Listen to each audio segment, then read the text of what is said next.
Hi, Paul. Hello. How you doing? Excellent. How are you? Yeah, this will be streamed on the Facebook members group. Oh, so don't join this. Okay. All right. I'll switch over. Thanks. See ya. No problem. See ya.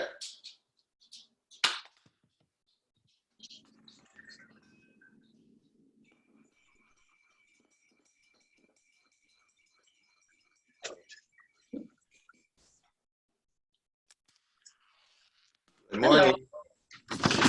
You? How are you? I'm good. I'm good. Good to see you. Happy birthday. Thank you. Thank you. Yeah. Good timing. Pardon me? I said good timing. Yeah, exactly. Perfect. So how you guys been? I've been pretty good. It's the first couple weeks were rough, but then now I've been able to do quite a bit of work through telehealth, so it's gotten pretty busy. Yeah. How about you guys? Ditto, I guess. I mean, we're probably not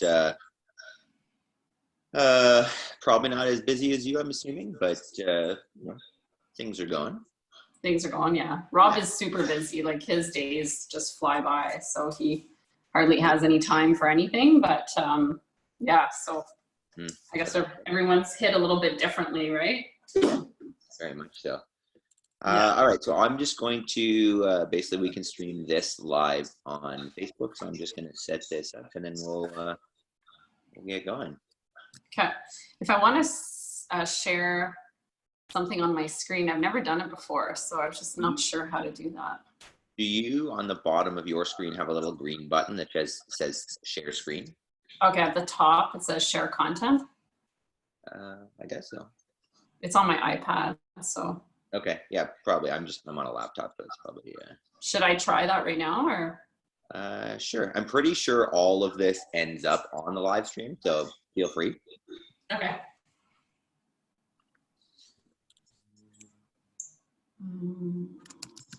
Only the host can share. Oh, it says only the host can share in this meeting. Are those things that you need to share, or can we just talk about it? Like, is that it? Yeah, no, I can just talk about it. I can just show stuff. Yeah, for sure. Yeah. Okay. All right.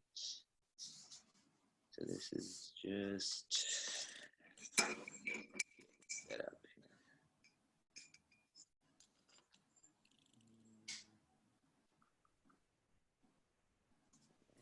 I think we are on. Yes. All right. Yeah, Facebook definitely goes back, and part of this has already been recorded. So. Okay, perfect. Oh well. All right. So good morning, whoever is here watching, or good afternoon, I guess, depending on when you end up watching this. We are here currently April 17th, and we've got what I've come to know as the running guru in the area, Francine. It's also her birthday, so happy birthday, Francine! Thank you very much for joining us this morning. Thanks, Adam. Yes.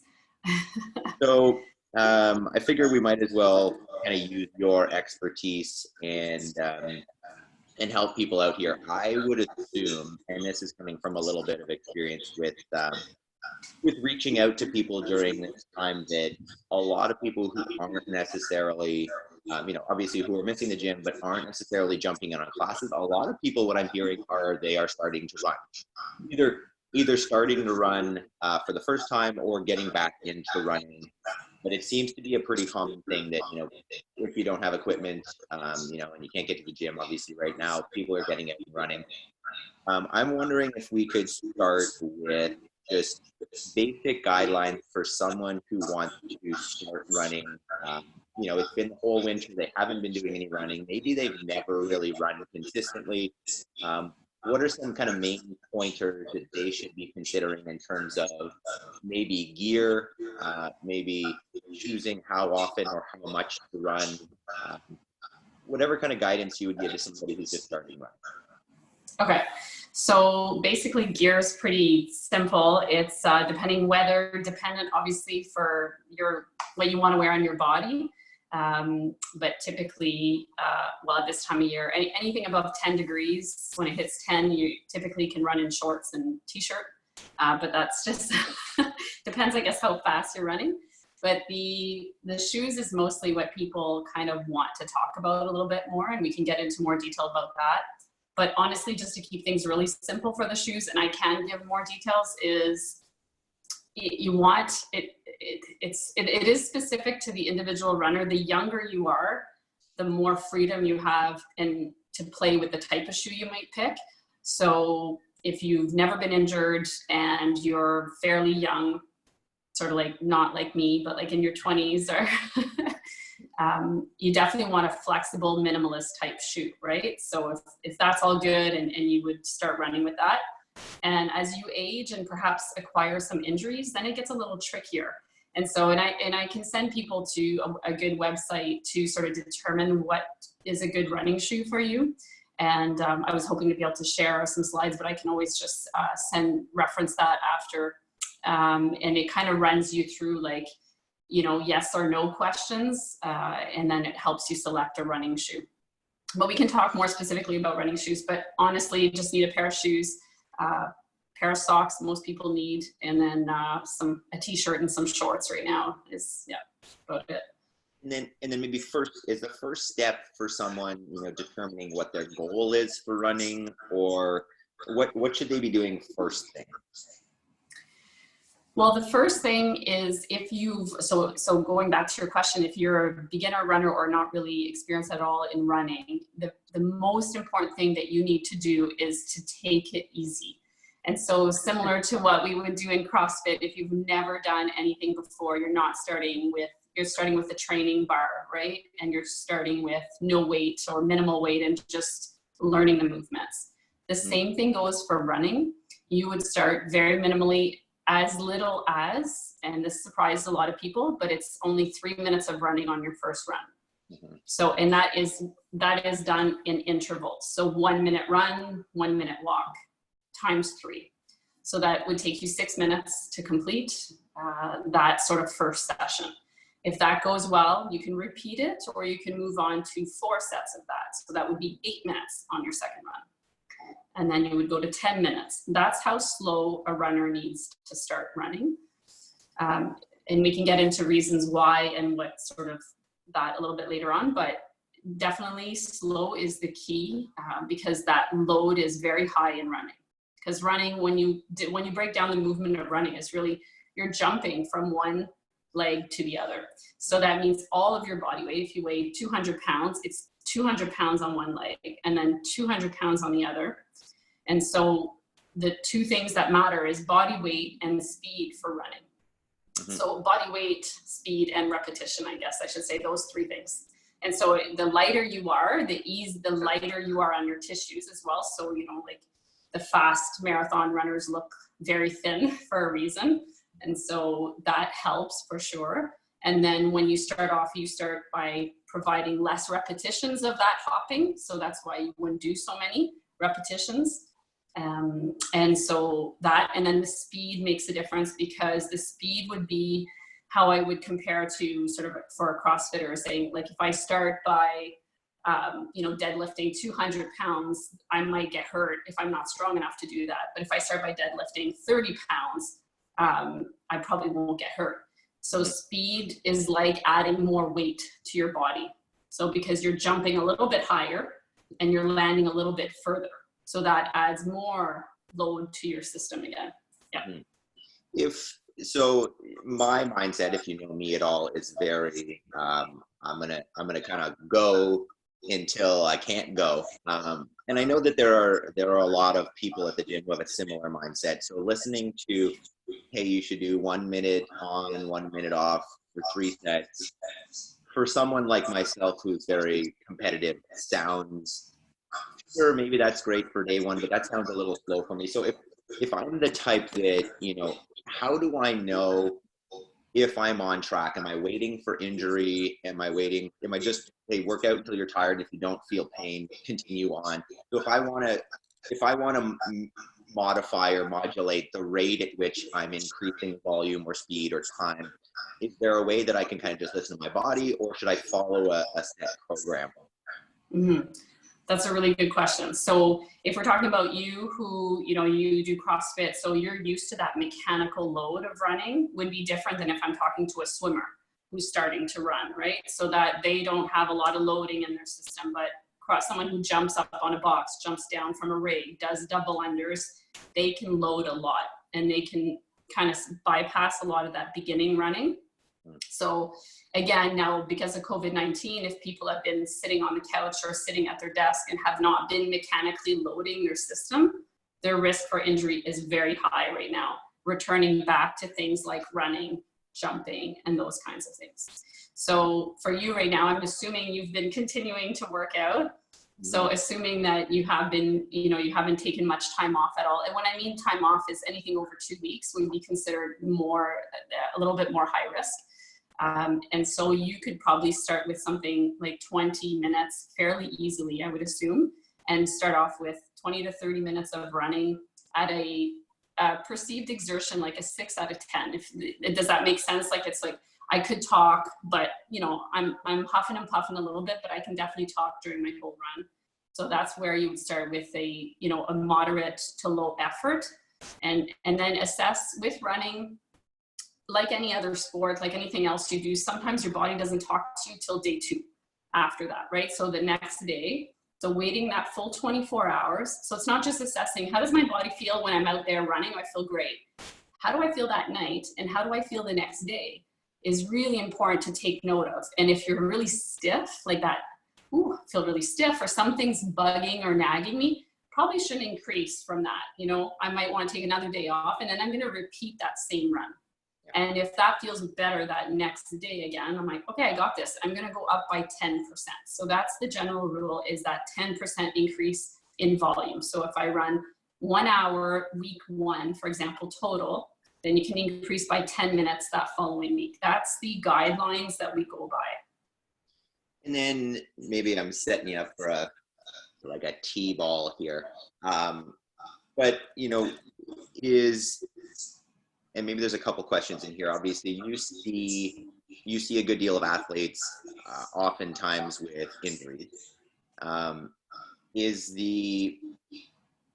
the main cause of injury generally that people have ramped up in volume and intensity too quickly, or is it a technique issue? And then in that, how important is running technique? Okay, well, that's a mouthful.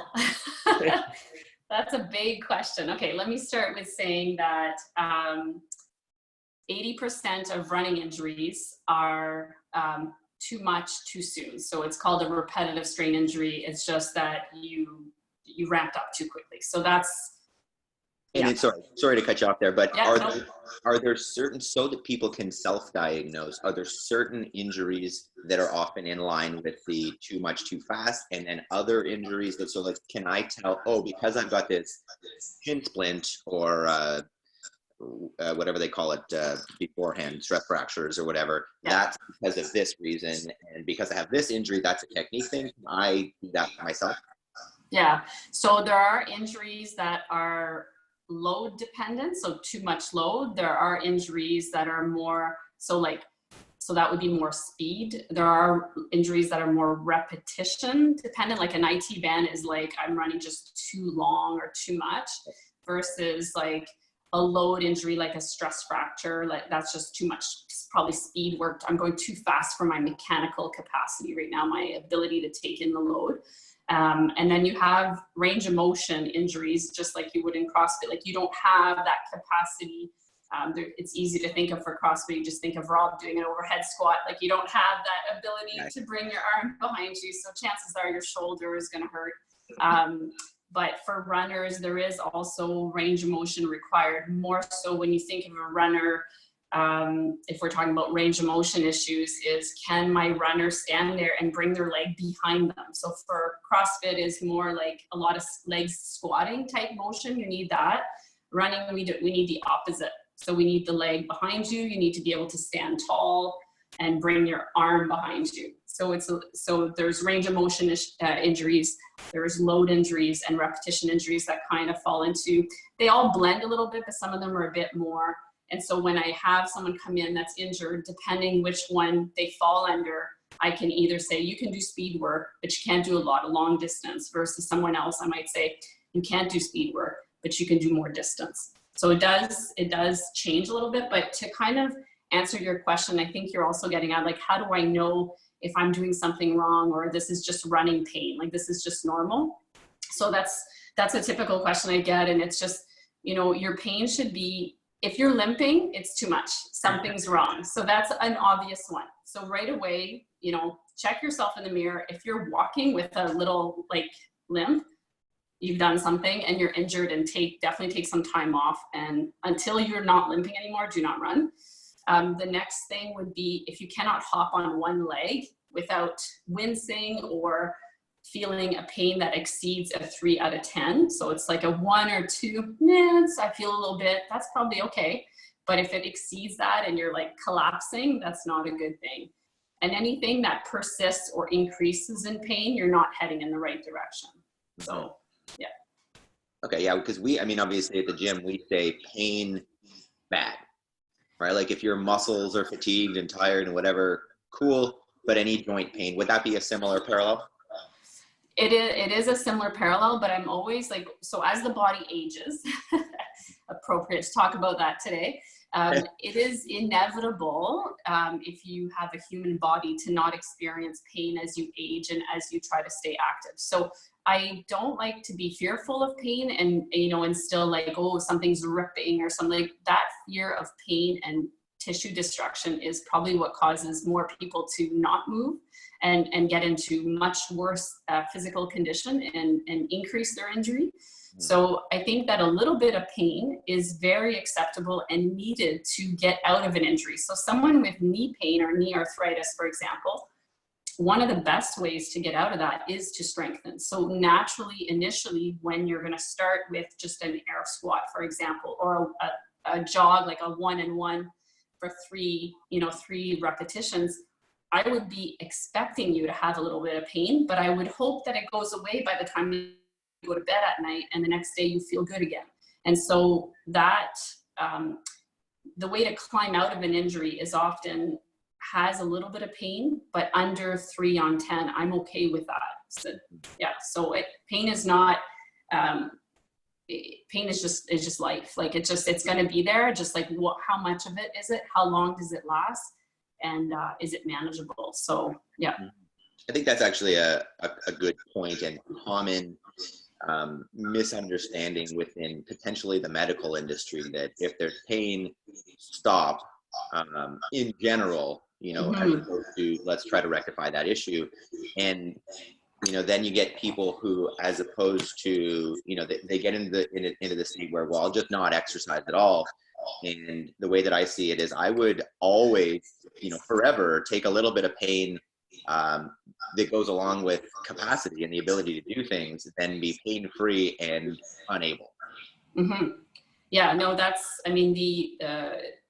exercise is the best way to recover from anything. Really, like medication is helpful sometimes, but exercise is medicine. Like you really need to move to stay healthy. And so what can your body do today? What can you do? And that's that sort of load capacity. You sometimes just have to check your ego at the door and say, you know what, I can't run a marathon this year. A lot of people just set these big goals and it's like, I want to run a marathon. In the first year of running, they try to build up to that, when I'm like, I want you to run 3 minutes on day 1. You're not running a marathon in 365 days from now. You might be running a 10K if you're a beginner runner. So 6 months in, but I don't want you pushing the distance too much. That's maybe a great point for people. And is it realistic for people to know, you know, what is a good goal to set running wise? You know, if you're coming into this without a whole lot of running experience, how do you know whether, hey, I'm going to set a goal of running a 5K in 6 months, or a half marathon or a marathon or something longer? How do you know what's appropriate? Okay, so the first thing is, if you're a beginner runner, so again, every person that comes in to see me is different, and they have a different story with all these different things, right? So let's assume we have a blank canvas here, someone who's no history of injuries and they're excited and they want to start running. So I would say the first 3 months are sort of like that learn to run, and a 5K is sort of your jam. Like, that's what you should be focusing on. Once you can successfully run that 25 minutes in a row without feeling pain at all, without feeling pain later that night or the next day, you can start attempting training for a 10K. Okay, so then that 25 minutes, you reach that, okay, now I'm gonna start training for 10 kilometer, which a beginner runner will take them over an hour to run 10 kilometers. So you go ahead and do that. And then you use that same principle going forward, right? So once you reach 50 minutes-ish of running, I can maybe start training for a half marathon. And so it's almost like cutting the time in half. Like a 10K would take an hour, so you wouldn't start training for that till you can do half of that. Right. A half marathon is 21 kilometers. Takes people usually over 2 hours to do it, so you shouldn't start training for one unless you can do an hour of consecutive running without feeling any issues. And then you've got your marathon distance, which is usually 4.5 hours for a beginner runner, or most runners are crossing the finish line in 4.5 hours. So you would say, 2 hours, I got to be able to run that before I should register or start training for a marathon, and that you're not in pain when you do it. So that's the important part. I think that's a wonderful general guideline. If you can run half the time that it will take you, that you assume it'll take you to run that race, then you are eligible to start training. That's right. Yeah. Great guideline. And so I know this is this may be challenging because everybody is different, and obviously the best way to assess and train technique would be to watch somebody and give them specific movement fixes and whatnot. But are there some general running technique guidelines that you can give as an overall?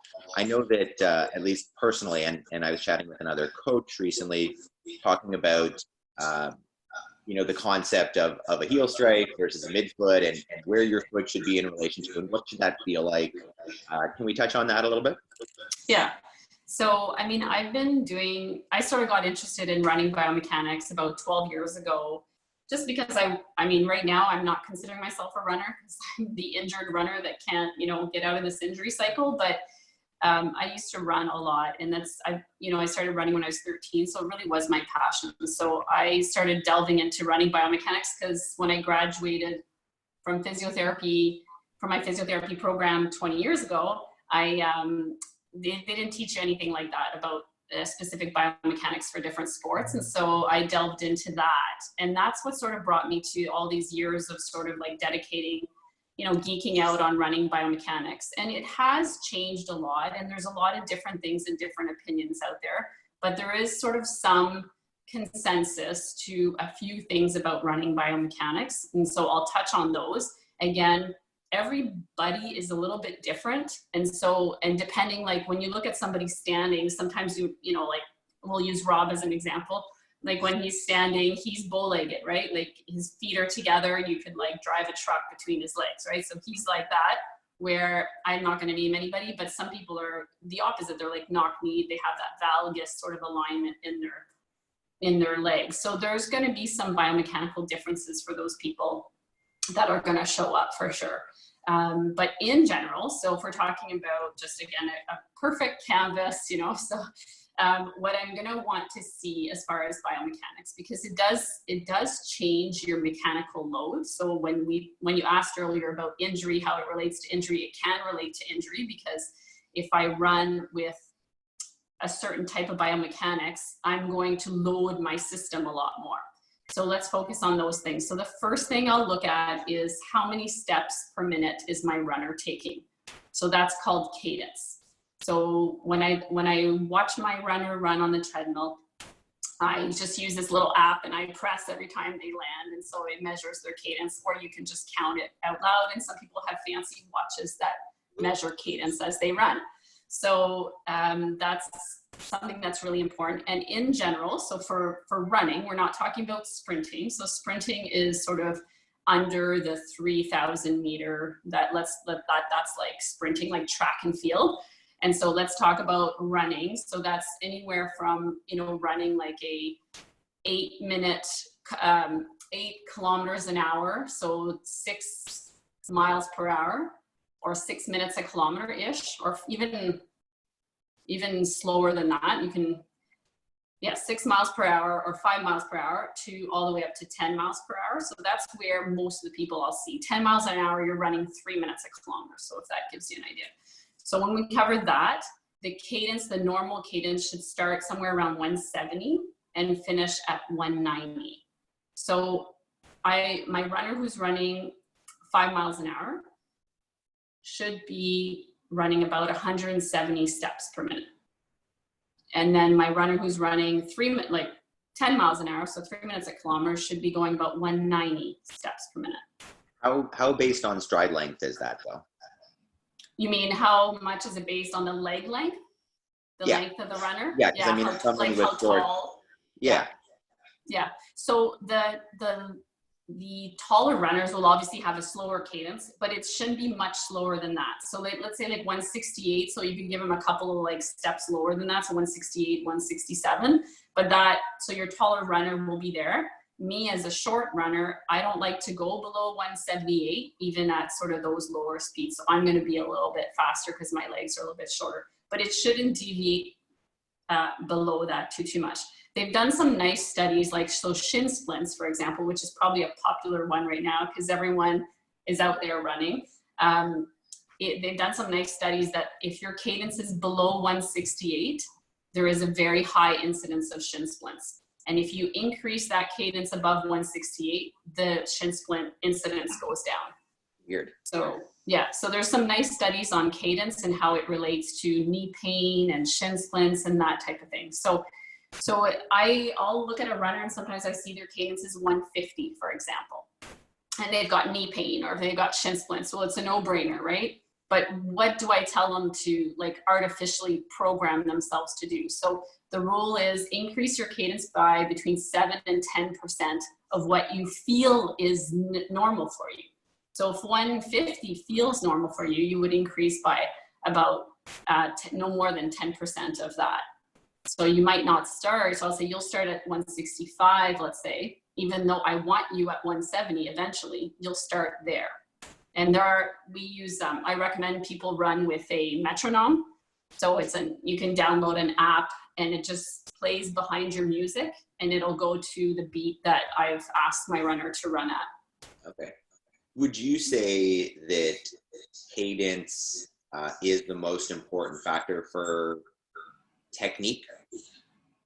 I would say if you told me, I just want you to tell me one thing to correct, like if you just say, I can only handle one thing, again, it would depend on what I see, because if I see somebody, doing this, or if I see somebody doing this, or slapping and they have shin splints, I probably would always start with cadence still, but there are other things that I'm like, oh, don't do that.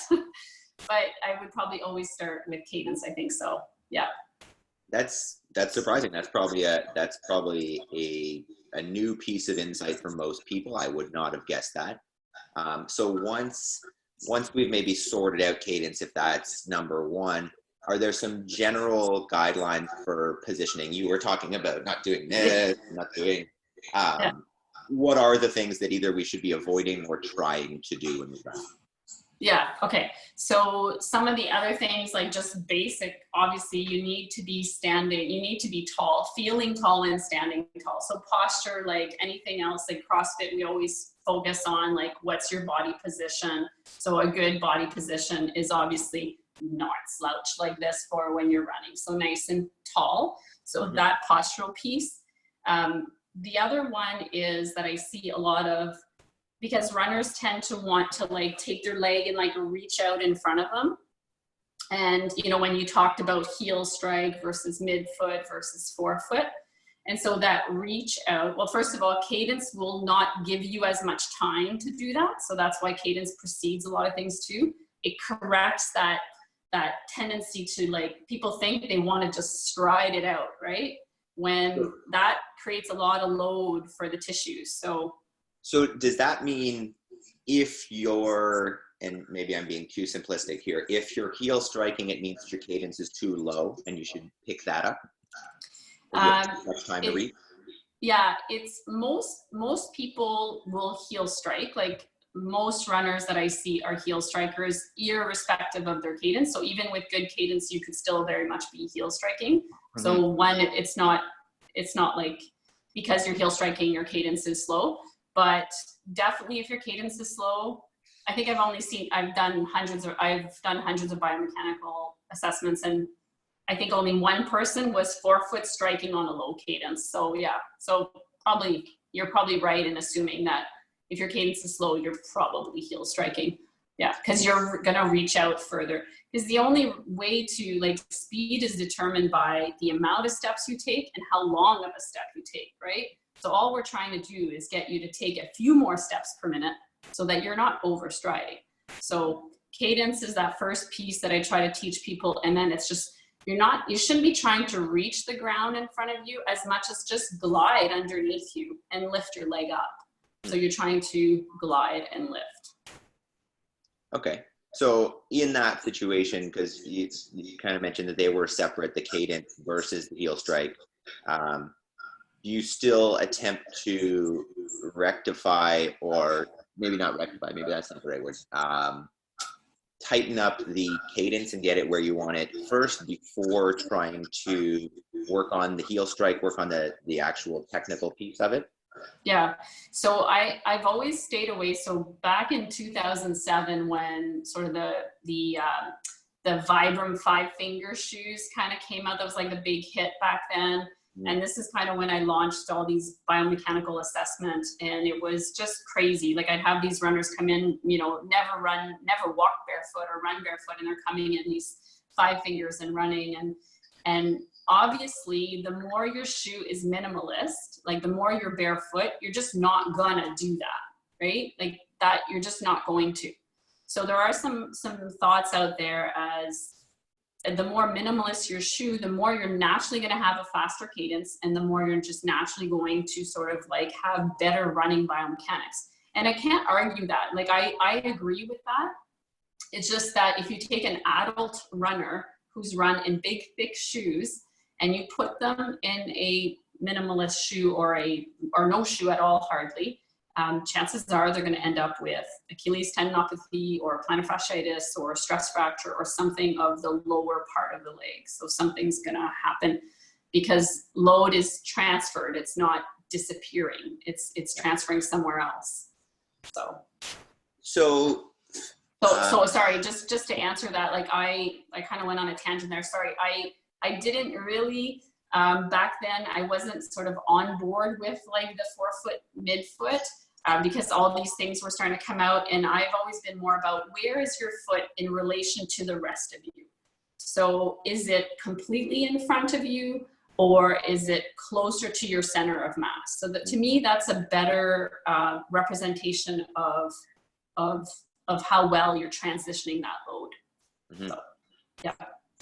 Yeah, and I think on that topic, and you mentioned, you know, the Vibram 5-finger and the minimalist concept, and at the beginning of this, you spoke about, you know, as a younger person, and maybe we'll use more supple potentially, that running with a minimalist shoe or running barefoot is more appropriate, and then as we age and potentially stiffen, you know, I think what I'm getting there is we're not able to absorb the force as well through our body, so that's why we have that cushion there. Is there any way of transitioning? What are the main things that we can do to get back to that place where we could run barefoot or in those minimalist shoes, which, you know, from what you're saying there, my understanding is may even help my technique because I'm kind of forcing. Yeah. So that's a good question. And so this is what, like, I'll reference after, like, the Running Clinic website, and there's lots of good resources on there. And there is such a thing as the minimalist index. And so it tells you how you can type in your shoe and find out where it falls on that minimalist index. So 100% means it's all minimalist. It's pretty much barefoot. And then 0% means it's like a maximalist shoe that has, you know, motion control and shock absorption and all this kind of stuff in there. And it's got like a big height differential between the heel and the toe.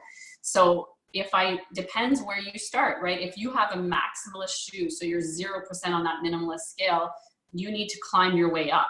So you need to go from a shoe that has like that, one of the characteristics of a maximalist shoe, it will be like it has a heel drop of 12 millimeters as opposed to 0 on a minimalist shoe. And so you shouldn't go from 12. It sounds like nothing because it's millimeters, but you shouldn't go from 12 to 0, right? It kind of makes sense. You would go to 10 and then 8.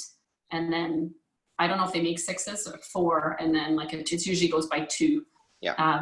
So that's one characteristic. Then there's the torsion of the shoe and the sort of flexibility in that. So you do want to find a shoe, and there's a lot more data now and a lot more information. You can just type in your shoe and find out, you know, where it falls on this kind of scale and how much does it weigh and what's the stack height and what's the this and that. So you can really geek out on shoes. So you should definitely transition slowly over like a 2-month period of time. And really what's really important in a running shoe is that, like, you shouldn't pick a running shoe because you're flat-footed or you overpronate, all that stuff. Like when you go into a shoe store, they'll try to do that, but that's not what science shows. What science shows is your best shoe is something that doesn't stop your body from doing what it wants to do. And so no restriction from where, and it doesn't feel like it's like bugging you somewhere, and you got lots of space for your toes. There's nothing rubbing. It just feels comfortable. It feels like a pair of slippers, and I can, you know, it's not stopping me. Yeah. So what I got from that is, you know, there's a spectrum of minimalist to maximalist. You want to make sure that you're working your way through there. For someone like myself, and if you know me at all, I am not a gear guy, right? If I could do everything in like a pair of shorts and nothing else, that would be the way it is. Are there certain things that I can do, and maybe this is regarding mobility training or strength and stability stuff, that I can do so that my body is more capable to run, you know, nearing that barefoot range, as opposed to just letting myself kind of work through the steps of shoes? You know what I mean? Yeah, I totally know what you mean. Okay, so yeah, so that's really good, a really good point, and I was just focused on the shoes there. But yes, so and that's just in general, to be able to run, like, again, you know, to be able to run and sustain and not be able to get hurt, you need some basic things. So, and different than CrossFit, because I make a lot of analogies because running is sort of always on my mind. Running is on one leg all the time. So you go from your right foot and then you float. You're in the air. If you're running fast enough, anyhow, you should be in the air, and then you land. So you're never on 2 feet. And so how are your single limb tests, right? How are your single limb, like, what's your step up like? What's your single, like a pistol squat, for example? Is there a big difference right to left? What's your calf raise on one side? Like, how much power do you have in that? What do you look like when you're hopping on one leg? Are you falling all over the place, or are you stable? Those kinds of things are really, really important in a runner. So that's like side plank as opposed to just like that prone plank, or plank on one hand or on one leg, that type of thing. So those type of movements are frequent in what I prescribe for my runners, is those single leg type of exercises. And also there's specific running drills that we do, and we do some of those that warm up at CrossFit, like those butt kicks and those running A's, and those types of things are good exercise to build that capacity to tolerate that single limb load. Yeah. And so, you know, with my new increase in running volume and intensity, which obviously I'm doing and am going to be doing, oh, I forgot my question. Oh, shit. Oh yes, thanks, Chelsea. Uh, are there, in order to ideally, keep my trajectory positive and be able to increase my volume and still feel good while doing it, are there certain warm-ups or cool downs? Are there certain pieces that will help me keep that progress? Like what you mean, like what you can do to ease into it? Is that what you mean? No, but so when I decide, hey, today I'm going to run, Yeah. Should that look like, hey, put on my stuff, go out and run? What should the lead up to that look like? How long should I be maybe doing a light warm-up run or some, like the run prep that we do at the gym? What should that look like? How long should that look like in terms of my whole training session? How long Okay. should I warm up? What should my training be? What should my cool down look like? Right. So just let's keep it super simple. So yeah, the easiest thing for most runners is to just, people will say like, do I stretch? Do I not stretch? So let's talk about that just in one segment.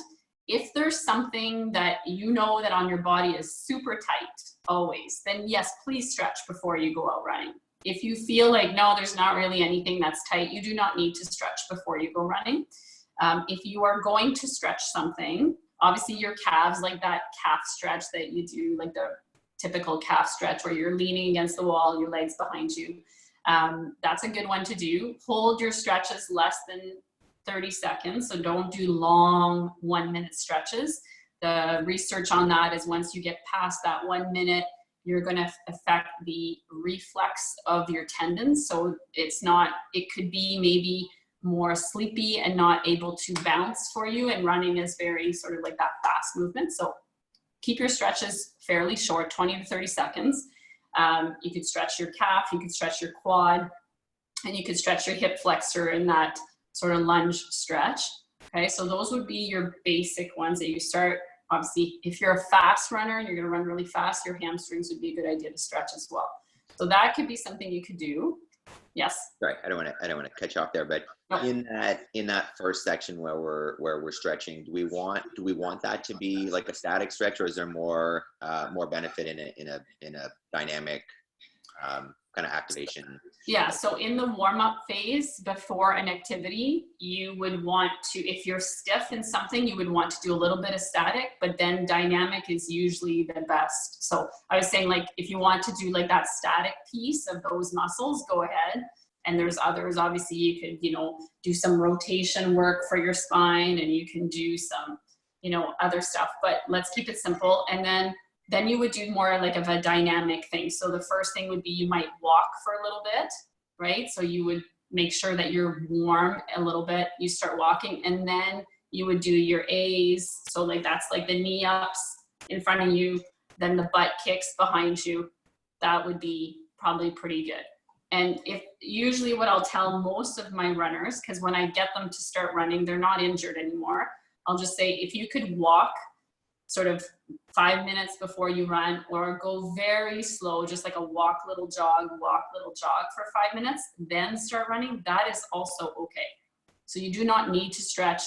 You do not need to do dynamic stuff if you're just jogging or running slowly. If you're running fast and you're doing sprints, then you should do a little bit more.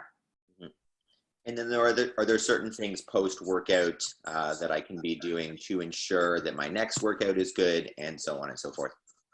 Yeah, so again, like the same thing when you're sort of done, your body's nice and warm. Sometimes that's a nice time to take that longer static stretch. So if you did do a quick sort of scan of the body before, oh, my calf felt tight, maybe I should spend a bit of time stretching that out for longer than a minute on the left leg for some reason, let's say, or maybe I'm going to do some foam rolling on those tissues. So just like checking in with all of those leg muscles.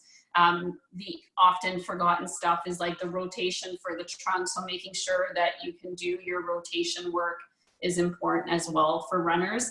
The arms are often forgotten, so that's the other thing. But generally speaking, it's like quads, calves, hamstrings, and IT band, or like that lateral piece, so sideways going this way.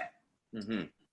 So in terms of pre-workout, not too much necessary. Maybe a little bit of static if you're extra stiff, a little bit of dynamic, and then kind of ease into the run. Yeah. And if you're going to be going fast, obviously get a little bit more intensity in the warm up, progressively warming that up. And then cool down wise, a little bit more static stretching, especially the areas that you're generally stiff. Yeah, exactly. Yeah. Cool. I think there's a couple questions here on Facebook. I'm just going to take a quick peek. Okay. There's actually a comment from Rob.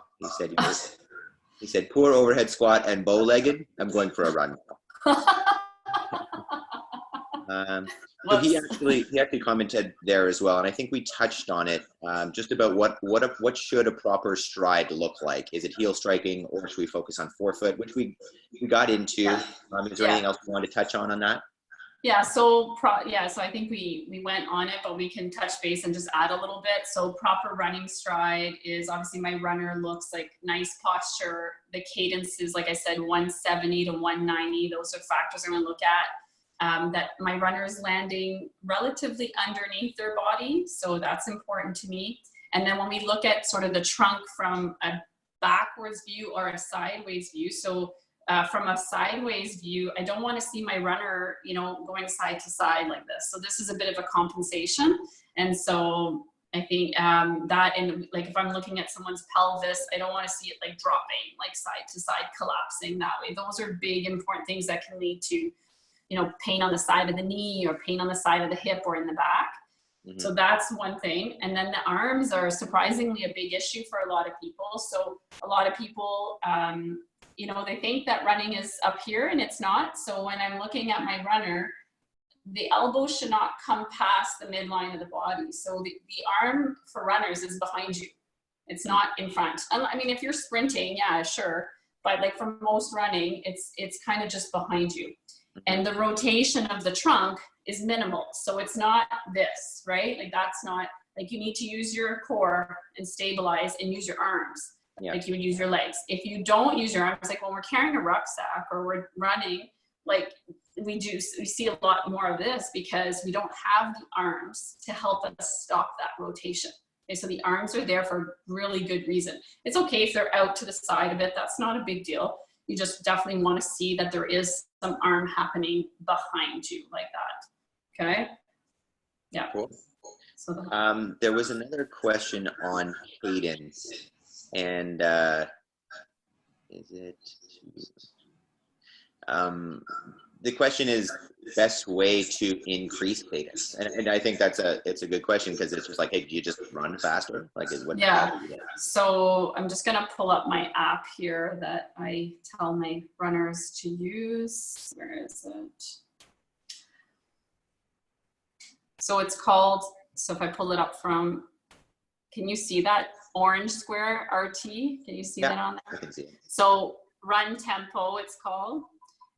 That's what I tell my runners is download this app or something else that you want to do. And then you're going to put it at, let's say you're going to do 170 and you're going to listen to this annoying sound, but you can play it behind your music and you're not going to obsess about this, but you're going to try to land every time that you hear this sound. Okay. And you're going to try that. Let's say you typically go out for a half-hour run, start with 5 minutes and then turn it off and just go about how you would do. So if you're making these changes, I don't want you to obsess about it and run with this new technique or new cadence for all the entire run. Because if that's a big change, again, that's how we get hurt. We've changed things too fast, right? So changes need to be done slowly as well. And so, yes, so I would say download a metronome of sorts, run to that rhythm. And again, that increasing it by 10%. If my runner was at 150, I wouldn't choose 170. I'd choose no more than 165 and say, get used to that for a few weeks and then go up to 170 and start with only 5 minutes a run and then try to increase slowly through the weeks. Cool. And then the last question that I've got here is about cramping.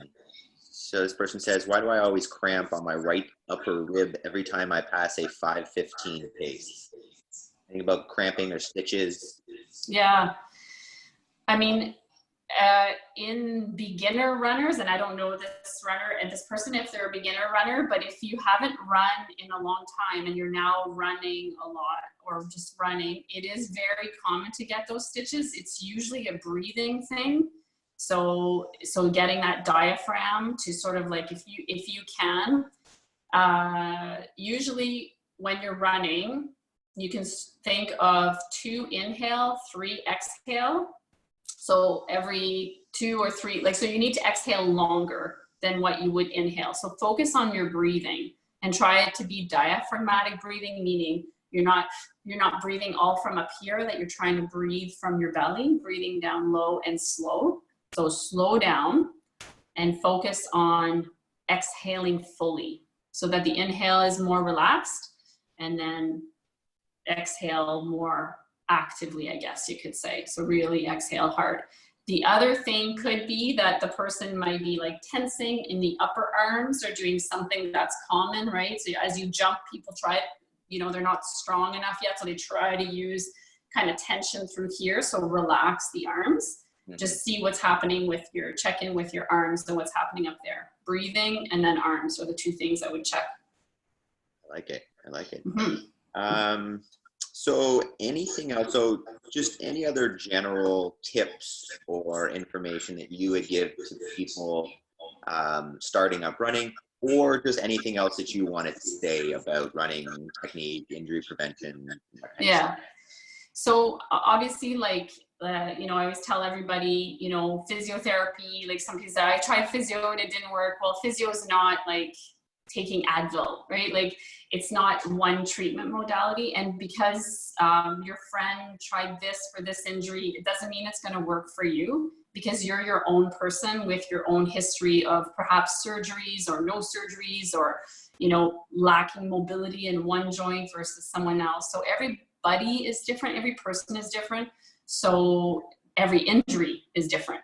And so we approach that injury on an individual basis. As much as I've given general guidelines, my guidelines might change a little bit for one specific person versus somebody else. So making everything very general sometimes isn't good, but at least it gets some information out there for people, because there are some general guidelines. But I don't want people to get discouraged and think like, well, none of that stuff worked for me. Well, maybe you need someone to have a specific look at you as a whole, right? And how you move and what's your story. Yes. So that's important, I think, for people to understand that. And, you know, to sort of reiterate again, talking about pain, because people are fearful of pain sometimes, and you shouldn't be. And because you have, you know, I've had a disc herniation, or I have arthritis in my knee. Great. You know, you have a body part, right? That has a story. And so you can become stronger in that area if you give it time and the proper steps to build towards that. If you want to run, I think almost everybody can run. There's very few people that, I don't think once I've ever told someone you need to stop running. And so I think everyone can do it. It depends like what speed and how much, and some people have true limitations, but I do think that everybody can do something that is active. And if running is the thing they want to do, then I just try to get them there. Yeah. Awesome. So I think that's probably a perfect segue there to finish off with. We are individuals, and it's very hard to generalize what one person should be doing over the other without really digging into what's happening with you. What are the underlying causes of what you are doing? So if people wanted to get a more personalized assessment, prescription, treatment, that kind of stuff, what can they do to either reach out to you, do telehealth, or in person once life is back to normal? What are some resources how can they get a hold of you?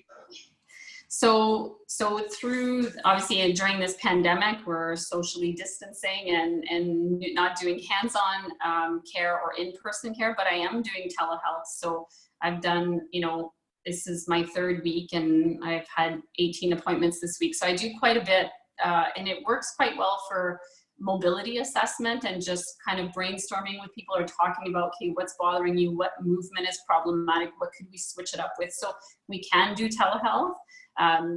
my location of work is MedSport. So MedSport Ottawa, and that clinic is very close to the clinic. It's like a kilometer away from, very close to CrossFit Closer. It's a kilometer away. And so they can email me directly to book an appointment if they want to do telehealth, and I can set up the appointment, or they can email or call the clinic. So those are ways to get in touch with me. And then when we get back to life, if they want me to look at them, we are living now, but get back to more normal. I do biomechanics running assessments, and those are different than a physiotherapy assessment. So if somebody wanted me to look at the running biomechanics, they would book a running assessment. And if they wanted me to look more at something that's bothering them and an injury specific, then they would book just a regular physiotherapy assessment. They're both covered under physiotherapy because I'm a licensed physiotherapist doing the assessment. So, but the video analysis, like I videotape my runners on the treadmill, and in nice weather, I videotape them outside as well. And I use the software to sort of, take pictures and I can measure angles and see how much they're doing this or that. And then I send them their videos and give them a report card, like a little report of, of what their running form looks like and what is it that they need to work on. And so, it's a lot of fun. I really enjoy it. And I've had a lot of success with a lot of runners who couldn't run. And so it just makes me so happy to be able to get them back out there running. So, yeah. Yeah, I love it. I mean, we at the gym always talk about technique, and getting an assessment and really tightening that up, I think, is probably the best way to do so for running. Mm-hmm. Yeah. Awesome. Well, thank you a ton for this. I'm sure a lot of people are going to get a good deal of value out of it because I'm sure they're out there running, so you might as well do it right. Yeah. So if you guys want, you can reach out to Francine through MedSport. What's the email address or website they should be getting? MedSportOttawa.com maybe. I don't know. That's terrible. They can email me directly, obviously, but MedSport, I think that's what it is. If you just type in MedSport Ottawa, why am I having a hard time finding it? MedSportOttawa.com. Yeah, that's terrible. Yeah. Don't ask me for the phone number. It's things like that I don't know, but I just work there. Yeah, we all know how to use the internet now, so they that's should. Right. That. So reach out to Francine via email, and you can book in to do telehealth running assessments. But once again, thank you very much. If you guys want to post more questions in the bottom, I'm sure we can get those to Francine. And once again, happy birthday. Thank you. Thanks, Adam. Bye, guys. Thanks again. Have a great day. Bye.